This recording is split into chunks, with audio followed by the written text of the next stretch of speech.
winning this Alum award has been a tremendous day for me. It brings me back to 25 years ago when I was fortunate to actually be one of the first Walsh Fellows, and I gained so much from that experience, and it's good to be potentially able to contribute something back again through the new alumni network. So 25 years ago I was working as a practicing vet in England, and I came across an advertisement for this Walsh Fellowship PhD. It was on the welfare of beef cattle and trying to develop a more scientific basis for that.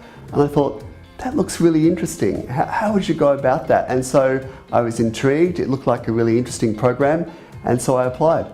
I was based at Teagasc Grange, and everyone was very welcoming. And that day, there weren't too many international Walsh Fellows. I was one of the first crop of Walsh Fellows in total, and everyone was very welcoming. This strange Australian who arrived on their doorstep and made me feel welcome and helped me, find my feet.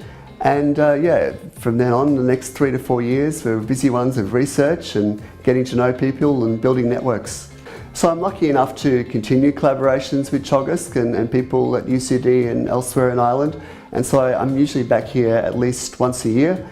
And I'm lucky enough to be able to continue to contribute by now being a university supervisor for a current Walsh Fellow here at Teagasc. I think the Walsh Fellowship program was a really good start to my research career.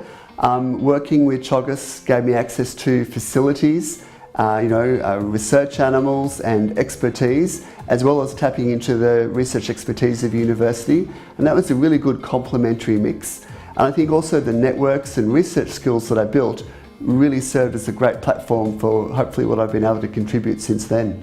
I think if someone's a university graduate and they're thinking about doing a Walsh Fellowship, I think it's a really good way to do a PhD because you've actually got really good facilities and support. There's a structure to the program. It's reasonably well funded. You're going to be working on part of a funded research project, but you also get the benefits of doing the PhD through university and that sort of academic input.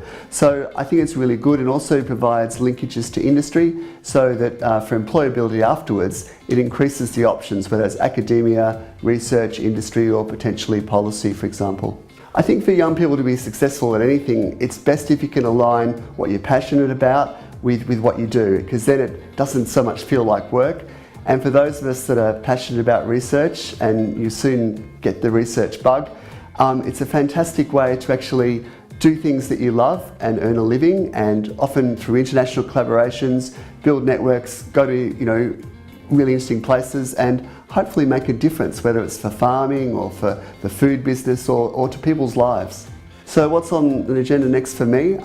I'm head of a research centre in Australia, and always it's a challenge to secure enough funding and build a program of work.